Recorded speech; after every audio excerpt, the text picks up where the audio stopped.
Vamos a nuestra Biblia, por favor. Abre tu Biblia allí en primero libro de Samuel, capítulo 2, versículo 12. Y mira el tema. Yo creo que el tema te va a gustar. A ver, ¿cuántos de aquí tienen niños? Ahora fíjate, cuando te digo niño, ¿cuántos de ustedes tienen hijos que son párvulos o están en primaria o están en sexto grado, séptimo, octavo? A ver, levanten la mano. Hay bastantes. Ahora voy a hacer otra pregunta. ¿Cuántos de los que están aquí tienen hijos que ya salieron de bachillerato, están en la universidad, o quizás digamos que están terminando bachillerato y están ya en la universidad, o quizás aún ya se graduaron de la universidad, tienen una edad adulta? Levanten su mano. Puchis, son bastantes, ok. Este mensaje les va a interesar mucho a ustedes. Pero también los que tienen niños pequeños, saquen sus bolígrafos y anoten, porque un día van a llegar a esta edad. Porque mira el tema, por favor.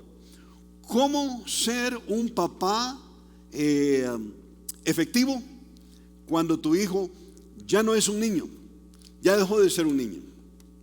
Yo no sé ustedes, el caso de mi esposa Rosemary y tu servidor.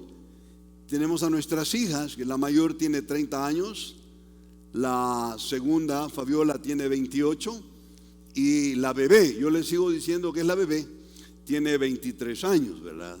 Mi esposa siempre me corrige y dice, no, y le aumenta un año a cada una de ellas, pero digamos que ahí andan ustedes. Y ya son grandes, ya son adultas. Y yo no sé si a ustedes les ha pasado que, híjole, ves una actitud en tu hijo que ya es adulto y tú decís, ay, esto no está correcto. Y haces un esfuerzo por corregir el asunto, pero las cosas no salen bien. Y se molesta el patojo, se va para su cuarto, tú te vas para el tuyo, todo bravo, ¿verdad? Y híjole, ¿qué hacemos? ¿Qué hacemos? Porque mira, y le dices a tu esposa, ¿verdad? Mira, ya es un adulto. Es un adulto y está aquí viviendo en nuestra casa, ¿verdad? Y puchica, ya tiene 50 años y está en el sofá. Hay un término para eso, adultecente, ¿verdad? Es un adultecente y ahí está y no quiere trabajar. ¿Qué hacemos? ¿Qué hacemos? Y las actitudes, y viene noche, viene borracho, y ¿cómo le hacemos? Hey, ¿han tenido ese? Bienvenidos al club. Bienvenidos al club. Porque no es nada fácil. ¿Cómo ser un padre efectivo? Y uno se pregunta, y aún ya crecidos, ¿puedo seguir influenciando a mis hijos? La mera verdad es que sí, puedes seguir influenciando a tus hijos. ¿Y cómo, Checho? Esta mañana vamos a ver la historia de un papá que no fue efectivo al criar a dos varones. ¿Cuántos de aquí tienen varones? Interesante. Este papá tuvo dos varones. Y peor, te lo voy a poner en el contexto guatemalteco 2024. Era pastor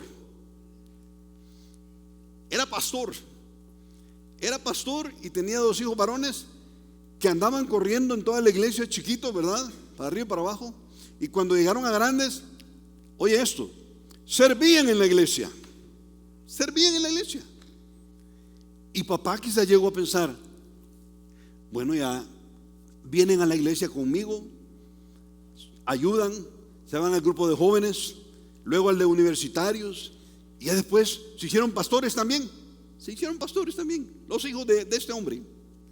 Esta historia quizás nos sirva para tomar apuntes y ver qué cosas no hacer cuando estamos creando a un hijo que ya es grande. Vente conmigo por favor a 1 Samuel capítulo 2, el versículo 12. 1 Samuel capítulo 2, versículo 12. Dice así: los hijos de Elí era el pastor. De hecho, entre los hebreos se llamaba el sumo sacerdote, ¿sí? Los hijos de Elí eran hombres, ¿qué dice ahí? Impíos. y no tenían conocimiento de Jehová. Ahora, oye esto, qué grave. Y era costumbre de los sacerdotes con el pueblo que cuando alguno ofrecía sacrificio, venía el criado del sacerdote mientras se cocía la carne, trayendo en su mano un garfio de 3 dientes. Ahora, sígueme por favor.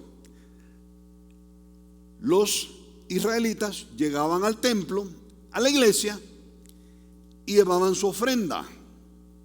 La ofrenda, los diezmos y las ofrendas para los hebreos constituía o de un cordero, o de un buey, o podía ser un palomino, o podía ser los primeros frutos, que eran los frutos. En este caso nuestro quizás sería llevar elotes de la milpa, ¿verdad? O llevar las primeras verduras. Eso es interesante. Y llevaban carne. Entonces, cuando la gente llegaba a adorar a Dios, daba su ofrenda. Pero estos hombres mandaban a un criado y le habían dado un garfio. No se imaginaron, un garfio largo, como que era self-stick, ¿verdad? Pero en la punta tenía una especie de tenedores grandes, ¿verdad? Tres garfios, que lo que hacían era agarrar la carne de lo que había llevado la gente. Fíjate, los diezmos y ofrendas. Mira cómo trataban los diezmos y ofrendas estos hombres. Dice, versículo 14, y lo metía en el perol, o la olla, o en el caldero, o la marmita, es lo mismo. Y todo lo que sacaba el garfio, el sacerdote lo tomaba para sí. Oye, qué interesante. El papá era pastor, pero los 2 hijos de él eran pastores también. Esos 2 hijos mandaban a que fuera el criado a jalar la carne y se la trajera para el pastor. Qué terrible esto. De esta manera hacían con todo israelita que venía a Silo, el lugar donde estaba el arca, el lugar donde se ofrecían, se daban los diezmos y las ofrendas. Asimismo, antes de quemar la grosura, venía el criado del sacerdote y decía al que sacrificaba: da carne que asar para el sacerdote, porque no tomará de ti carne cocida, sino cruda. Sígueme. Venía el criado de los pastores y le decía: mandan a decir los pastores que le des ahorita toda la carne. No, cózanla primero. No, dale a él, por favor. Y decían algo, la grosura. Interesante, la grosura en el Antiguo Testamento es un cuadro de la abundancia. Y Dios había pedido específicamente que la grasa, la grosura, ¿sí? Yo sé, si a ti te gusta el churrasco y te gusta, a ver, ¿qué corte te gusta a ti? ¿Lomo? O ¿cómo se llama el que lleva la grasita ahí? ¿Verdad que le gusta el puyazo? A mí también me gusta el puyazo.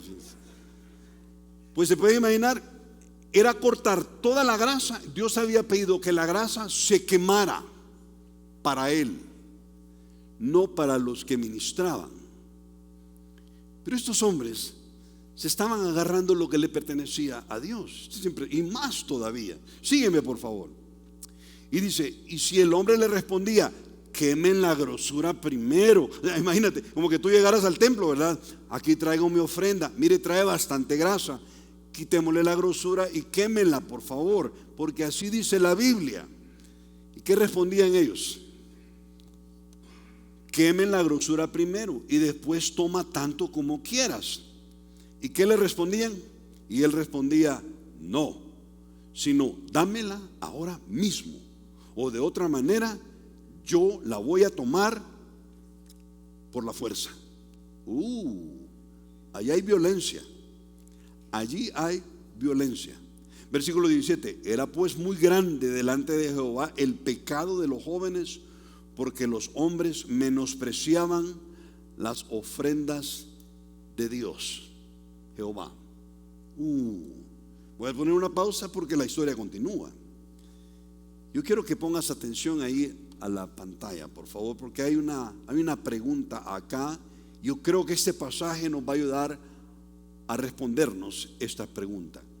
¿Qué rasgos debo procurar en mis hijos que ya no son niños? Como te dije, mi esposa y yo tenemos 3 niñas, ya son adultas. Y llega una edad en donde querer que tu hijo deje de hacer unas cosas que están mal se vuelve un señor lío en la casa. ¿Qué rasgos entonces debes procurar en tus hijos que ya no son niños? Mira, número 1, te quiero proponer, busca, de acuerdo al pasaje, busca que su condición espiritual sea la correcta. Pero Checho ya tiene 17 años, ya tiene 18 años, como dicen en mi pueblo, ya está bien pasajón, ¿verdad? Ya Checho, ya no. No, tú puedes seguir influyendo a tu hijo y puedes influirlo para algo. Lo primero que debes buscar es, pregúntate cómo está la condición espiritual de tu hijo. Mira, yo te lo pongo aquí en la pantalla. Creer que tu hijo es creyente solo porque tú eres creyente es un error. Creer que tu hijo es creyente porque tú eres creyente es un error. La relación con Dios no se puede heredar. La relación con Dios la tiene que cultivar tu hijo. Pero quien le enseña a cultivar esa relación con Dios debe ser un papá que ha aprendido a cultivar él su propia relación con Dios. Creer que tu hijo es creyente solo porque ha crecido aquí en la iglesia también lo es. Hermanos, esto es un riesgo grandísimo que corremos todos, que traemos a nuestros chicos y que van a sus aulas de escuela dominical a estudiar la Biblia con sus maestros. Creer que porque él viene y ya es creyente es un error. Mira, estos crecieron en el templo y dice que los hijos de Elí eran hombres ¿qué? Píos. Y lo peor es que el papá seguía creyendo que eran hombres que estaban enamorados de Dios y de la Biblia, porque los veían abrir la Biblia con la gente. Qué terrible. Yo te quiero proponer que ellos servían en el templo, pero Dios no les importaba nada. Mira ahí en tu Biblia, por favor, quiere venir al versículo 22 y 25. Dice así: pero Elí era muy viejo. Vamos a ver, déjame ver. 20, 22, 25. Sí, ahí está, en el mismo pasaje. Pero Elí era muy viejo. Si no, mira la pantalla, ahí está. El papá ya era muy viejo y oía de todo lo que sus hijos hacían con todo Israel. Oye esto, qué terrible. Y de cómo dormían con las mujeres que velaban a la puerta del tabernáculo de reunión. Aquí tienes a un papá que veía que sus hijos abrían la Biblia, pero cuando no estaban en el templo se acostaban con prostitutas. Esto es triste. Esto es triste. Y uno dice: híjole, mi hijo no anda en buenos pasos. Yo puedo imaginarme el olor de este papá. Y mira ahí lo que viene después. Y les dijo, ¿qué les dijo el papá? Porque hacen esas cosas. Porque yo oigo de todo el pueblo sus malos procederes. No, hijos míos, porque no es buena la forma en la que yo oigo, la fama en la que yo oigo, pues ustedes hacen pecar a todo el pueblo de Jehová. Una cosa que puedo ver de Elí es que era un hombre muy, pero muy permisivo. Y entonces el gran estorbo que le hacía a sus hijos era: miren, hijitos, yo ando oyendo ahí en lo que andan ustedes metidos. Sí, papá. No está correcto, hijo.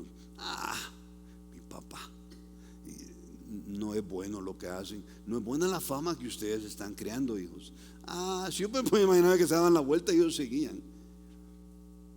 Dios no les era relevante y papá tenía una palabra que no tenía nada de peso, de autoridad.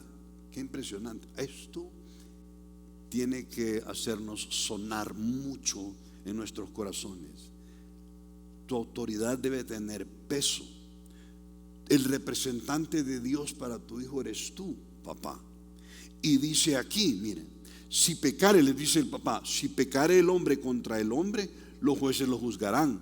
Pero si alguno pecare contra Jehová, ¿quién va a rogar por él? Yo lo he dejado en anaranjado. Míralo, ahí está en la pantalla. ¿Qué hicieron los hijos? Pero ellos no oyeron a la voz de su papá.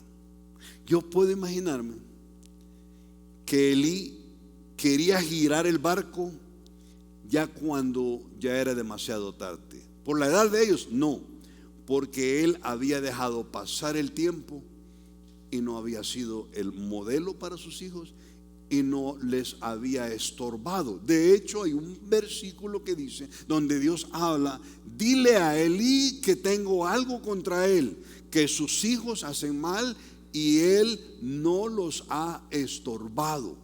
Impresionante esto. En segundo lugar, te quiero proponer que estos chicos eran religiosos, pero no conocían a Dios, porque el versículo 2 con el que comenzamos esta mañana dice: y los hijos de Elí eran hombres impíos. Pero la segunda parte del versículo dice: y no tenían conocimiento de Dios. Aquí vale la pena preguntarnos: ¿y mi hijo? Este que viene y corre con su Biblia y se mete a las aulas y participa, y mi hijo conoce al Dios verdadero como yo lo he conocido. Nunca olvides que conocer acerca de Dios no es lo mismo que conocer a Dios. Efesios 4, 17, 18 dice: esto pues digo y requiero en el Señor, que ya no anden ustedes como los demás gentiles, que andan en la vanidad de su mente, teniendo el entendimiento entenebrecido, ajenos a la vida de Dios por la ignorancia que en ellos hay, por la dureza de su corazón. Es impresionante que alguien puede estar creciendo en tu casa y porque tú eres creyente y vas a la iglesia, llegar a entender, a la conclusión que no necesita atención el ver si él es creyente o no. Mira, que tu hijo o tu hija sea un hijo de Dios es más importante que cualquier cosa que tú le puedes dejar. ¿Cuántos de ustedes no crecieron escuchando a papá diciendo: no, yo a mis hijos no les voy a dejar una casa, no les voy a dejar algo material, quiero dejarles educación? Y es bueno, ¿sí o no? Es bueno dejarles educación. No sé si tú escuchaste esto en la casa, porque la educación, hijo, nadie se la quita. ¿Lo escucharon? Te voy a dejar la educación porque la educación nadie te la quita. Yo lo aplaudo, pero no es suficiente. Hay algo más que puedes dejar a tu hijo, lo cual nadie le va a quitar, que es la vida eterna, la convicción. Mira, no descanses hasta darte cuenta y convencerte que tu hijo realmente es un hijo de Dios. Tenga 18, 20, 25, 30 años o tenga 4 años. Déjale algo que ni el diablo le quite: la vida eterna. Mira, entonces viene la pregunta: Checho, ¿y cómo puedo saber yo si mi hijo es un creyente genuino o no? No vamos a inventar la rueda acá. La Biblia dice que es por sus frutos. Dice así: por sus frutos los conoceréis. ¿Acaso se recogen uvas de los espinos? Traducido: ¿acaso un árbol de marañones va a dar mangos? No. Tú conoces el árbol por el fruto. Fíjate en la conducta de tu hijo. Bueno, Checho, ¿y qué hago? ¿Qué puedo hacer si yo descubro que en realidad mi hijo no se ha convertido? Porque puede ocurrir. Puede tener 28 años y podrías darte cuenta que él no se ha convertido. Pero tranquilo, gracias a Dios que te diste cuenta. ¿Qué hacer? En primer lugar, mira, ora por ellos. Oren por ellos, hermanos. Oren por sus hijos. Oren y oren por sus hijos. Y ustedes que tienen niños más pequeños, oren por ellos. Voy a atreverme a decir otra cosa: ayunen por ellos. Yo no quiero aquí jactarme de nada. Aquí está mi esposa y nuestra bebé sentados, y no me deja mentir que estas chicas, desde antes de nacer, desde antes de nacer, bañadas en oración como ustedes no tienen idea. Y cuánto ayuno y ayuno por cada una de ellas. Yo he llegado al punto de ayunar una semana por una, la otra semana por la otra y la otra semana por la otra. Y cuando comenzaba la cuarta semana, volvía otra vez por aquella por la que había ayunado la primera semana. Miren, ayunen por sus hijos. Checho, pero si ya está grande, ayuna. El ayuno puede cambiar un montón de cosas. El orar, si no quieres ayunar, pero el orar de veras por la vida espiritual de tu hijo es lo mejor que puedes hacer. Segundo lugar, ¿por qué no hablar con él? Yo observo que ahora nuestra generación es más difícil platicar con ellos. Es más difícil platicar con ellos. Estamos viendo una generación que ya no quiere levantar la cabeza. Todo entre los dispositivos. Aún yo mismo he tenido que enviarle un mensaje a una de mis hijas, estando cerca, porque no me va a escuchar. Pero si lo mando a mensaje directo en Instagram, rapidito te contestan. Y es importantísimo tener una relación de amistad con tus hijos para poder sentarte a platicar con ellos. Tercer lugar, ayúdale a ver que Dios no es una religión. Mira, nunca tengas temor de decirle a tu hijo: hijo, Dios no es una religión.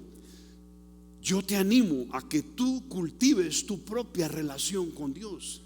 Y díselo: hijo, yo no puedo hacerlo por ti. Hay un montón de cosas que papá hace por el hijo, pero cultivar la relación con Dios, hijo, solo tú lo puedes hacer. Otra, dale ejemplo con tu vida.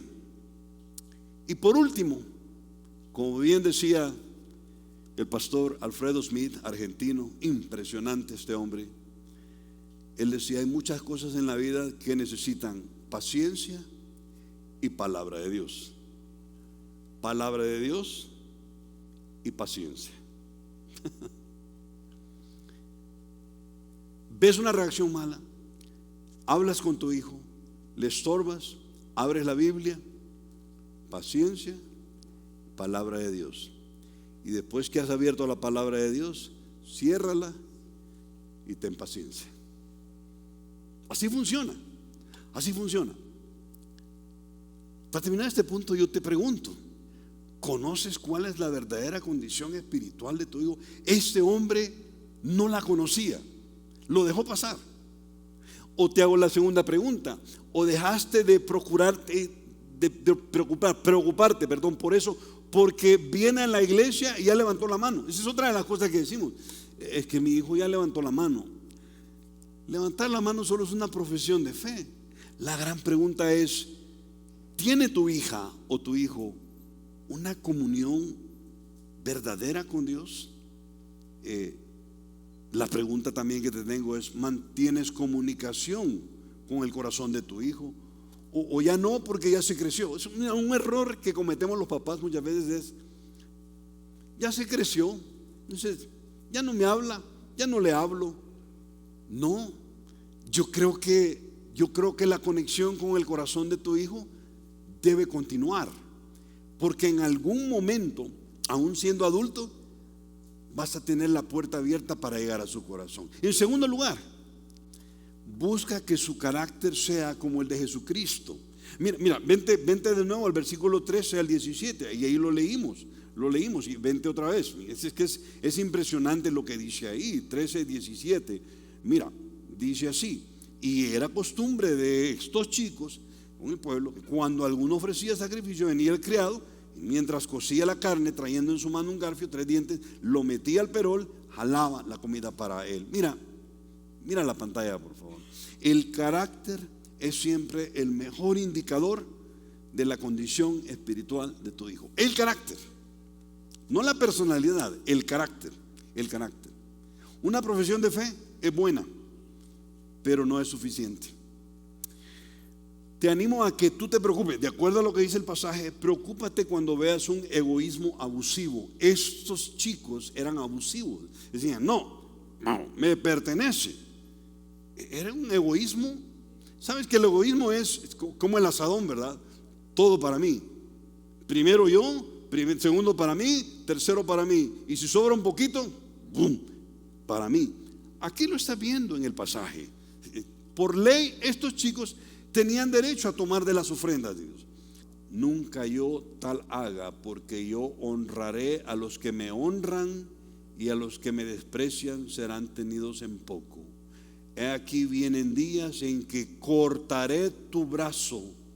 No está hablando literalmente, entiéndeme. Cortaré tu brazo y el brazo de la casa de tu padre, de modo que no haya anciano en tu casa. Y oye esto: verás tu casa humillada, mientras Dios colma de bienes a Israel, y en ningún tiempo habrá anciano en tu casa.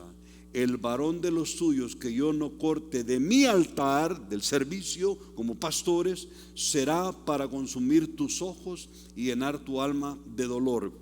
Y todos los nacidos en tu casa morirán en la edad viril, jóvenes.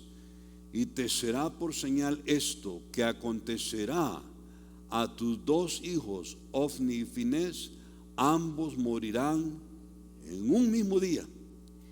Y yo me levantaré, me suscitaré un sacerdote fiel que haga conforme a mi corazón y a mi alma, y yo le edificaré casa firme y andará delante de mi ungido todos los días.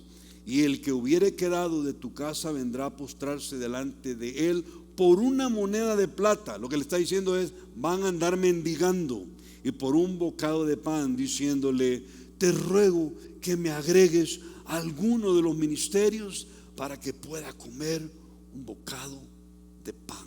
Wow. Hermanos, yo quiero proponerles algo.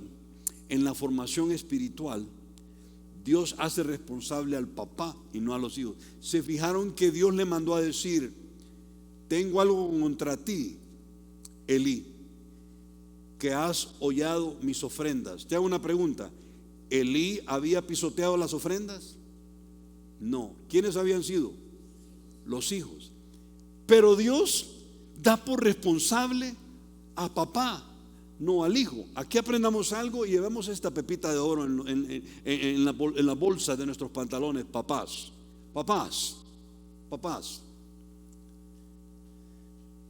El responsable de tu hijo eres tú. El responsable de la formación de tu hijo eres tú. Aquí le está diciendo Dios a Elí: has pisoteado mis ofrendas, porque sus hijos lo habían hecho. Impresionante. Es un triste final de una familia que empezó bien. Papá servía en la iglesia, pero llegó un hombre mandado por Dios a señalarlo, que Dios señaló como responsable a él y no a sus hijos. Un papá que tolera el pecado de sus hijos se vuelve partícipe. Eso es lo peor. Mira, aprendamos algo aquí. Cuando en tu casa está tu hijo, quizás edad adolescente, y tú le toleras todo, te vuelves partícipe de eso. Yo sé que suena duro, pero es importante estorbar a nuestros hijos. El no estorbar a tu hijo sus errores no le agrada a Dios. 1 Samuel 3:13 dice así. Esto le mandó a decir Dios a Elí, a este papá: y yo le mostraré que yo juzgaré su casa para siempre por la iniquidad que él sabe. Ojo, porque sus hijos han blasfemado a Dios, y él, ¿cuál fue su error? No los estorbó. El domingo pasado, aquí no voy a tomar el tiempo para decirlo de nuevo, pero el domingo pasado hablamos de corregir, y debemos corregir con vara. Muchos dicen acá: no, es que yo he visto a la vecina, el hijo se puso peor porque lo disciplina y mira cómo se ve todo torcido. Te aseguro que lo disciplina mal. Y tú preguntas: ¿y con qué lo disciplina? Con la chancleta le tira. Con vara. La Biblia dice: lo disciplinarás con vara. Este hombre, Elí, cuando sus hijos estaban en una edad que podían ser corregidos, no los corrigió. Peor, no los instruyó en la Biblia. dejó el trabajo a las maestras de escuela dominical. No lo hagas, no lo hagas. El resultado, sus hijos fueron destruidos. El papá murió el mismo día que murieron sus hijos. Te lo muestro y vamos a la casa. 1 Samuel 4, 15 y 18 dice así, léelo, está en la pantalla. Era ya Elí de edad de 98 años y sus ojos se habían oscurecido de modo que no podía ver. Por cierto, no tengo el tiempo para verlo, pero la ceguera física es un cuadro de la ceguera espiritual en un hogar. Cuando papá es ciego espiritualmente, no mira las cosas y las realidades espirituales en las que están metidos sus hijos. Este papá ya era ciego y había guerra, tremendo.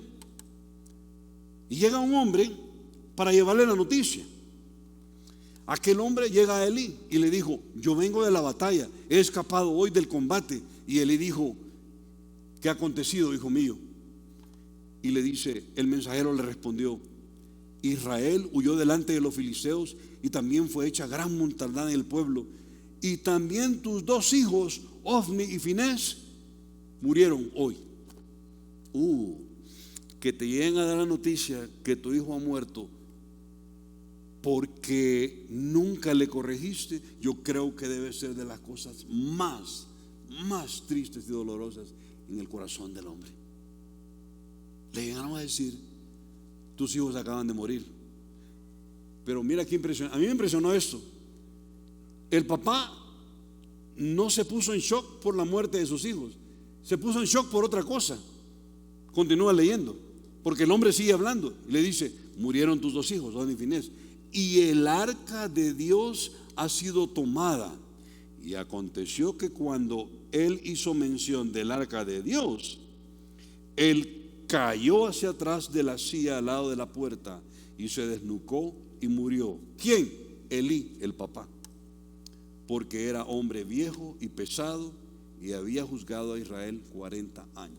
A mí me impresiona que a este hombre le llegan a decir: y acaban de morir tus hijos, y el arca, fíjate, no sé, el púlpito se lo llevaron. Cuando escuchó se llevaron el púlpito.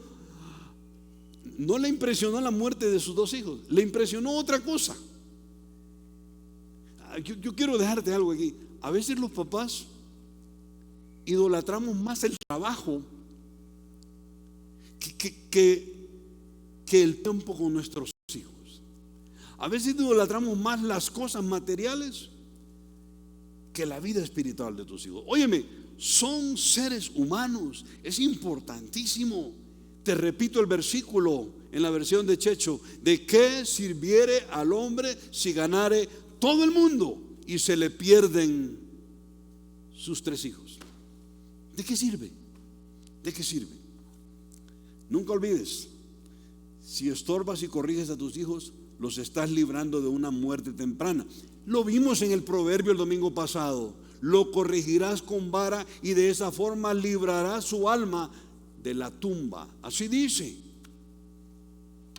Proverbio 23:13. Aquí está. Ni me acordaba que lo había puesto. No rehuses corregir al muchacho, porque si lo castigas con vara, no morirá. Lo castigarás con vara y librarás su alma en la tumba. Peor, el Seol es el infierno en aquel entonces. Librará su alma de morir antes. Qué triste, ¿verdad? Termino preguntándote: ¿estorbas a tus hijos aun cuando ya no son niños? ¿O te has creído esto de: no, si ya son adultos ya no les digas nada? No.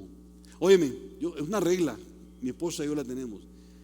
Hija, si tú estás debajo del techo de nuestra casa, hay cosas que yo no voy a permitir. Hay cosas que yo no voy a permitir. Por muy adulto que seas, por muy empleado que estés, por muy buen salario que tengas, hay cosas que, está bajo mi casa. Y no lo hago por orgullo, lo hago para el bien tuyo. Eso es impresionante. ¿Ha llegado a creer que traerlos a la iglesia arregla todos los males?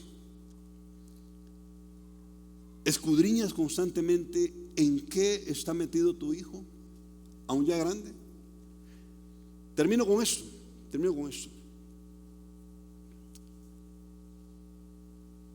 No puede ser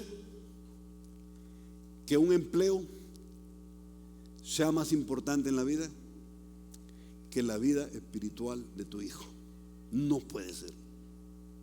No puede ser que tu oficina pese más que el corazón de tu hijo o tu hija. Ustedes que levantaron la mano diciendo tenemos hijos pequeños, tienen una gran ventaja.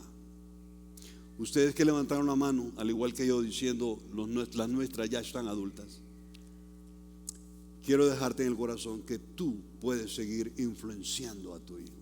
De hecho, te animo a que nunca pierdas el ser el cuate, el amigo que tu hijo busca primero. Si logras que tu hija o tu hija cuando tiene un problema te habla a ti primero, wow, me quito el sombrero. Has logrado mucho en la vida. No dejes que otro sea el mejor amigo de tu hijo. No dejes que otra sea la mejor amiga de tu hija. Mamá, sé la mejor amiga de tu hija. Papá, sé el mejor amigo de tu hijo. Eso va a decir mucho de ti. Vamos a orar. Padre, gracias. Gracias por este pasaje tan impactante. Y gracias, Señor, por recordarnos que podemos seguir influenciando a nuestros hijos, aun cuando ya no son niños. Las formas han de variar seguramente, Señor. Pero no permitas que de todos los que estamos aquí esta mañana, no permitas que uno salga diciendo, ya está grande, ya no puedo hacer nada. Padre, que podamos seguir influenciando para bien a nuestros hijos. Así como estamos con las cabezas inclinadas, no me gusta terminar un domingo sin dar esta oportunidad y preguntarte, si tú hubieras muerto anoche, ¿a dónde estaría tu alma? En serio, si tú hubieras muerto anoche, ¿dónde estaría tu alma? Y déjame decirte algo que está en la Biblia. Solo hay dos destinos para el alma al morir. Tu cuerpo, como hemos dicho, lo ponemos en el ataúd y es puesto en la tierra, lo enterramos. Pero ¿a dónde iría tu alma? ¿A dónde estaría tu alma? Solo hay dos posibilidades, o el infierno o la presencia de Dios. ¿A dónde estaría tu alma? Si esta mañana tú eres honesto y dices, Checho, yo no tengo seguridad que yo estaría en la presencia de Dios, entonces te quiero rogar que no te vayas sin comenzar una relación personal con el Dios vivo. Y Checho, ¿y qué debo hacer? Solo hay dos palabras claves: reconocimiento de parte tuya de que has pecado, aceptar que has quebrantado sus mandamientos, y número dos, arrepentimiento, dar la vuelta en U y comenzar a caminar en la dirección contraria. De veras, si tú hubieras muerto anoche, ¿a dónde estaría tu alma? Y óyeme, no hay purgatorio, es mentira, es invento de hombres. ¿A dónde estaría tu alma? Si tú dices, Checho, yo no sé, pero quieres comenzar una nueva relación con Dios hoy, qué precioso, qué precioso. No seas como estos dos chicos que tenían una religión, pero no tenían una relación. Quisieras tú dices, sí, Checho, yo reconozco que he pecado contra el Señor y yo quiero recibirle a Él como mi único y suficiente Señor y como único y suficiente Salvador de mi alma. Habla con Él, pídele que te perdone, y dice la Biblia que Él es amplio en perdonar. Invítale a entrar en tu vida, vivir dentro de ti y hacerte una nueva criatura. ¿Quieres? Isaías 1:18 dice, ven luego y pongámonos a cuentas. Y si tus pecados fueran tan rojos como la grana, yo lo voy a limpiar. Si tu corazón estuviera sucio, yo lo voy a hacer como blanca lana. Eso dice Isaías 1:18. ¿Quieres? Ahí donde estamos. Si ese es tu deseo, habla con Él. ¿Qué le digo? Yo te puedo guiar en una oración, pero díselo de todo corazón, porque eso es lo que cuenta, no que la repitas. ¿Listo? ¿Lista? Amado Señor Jesús,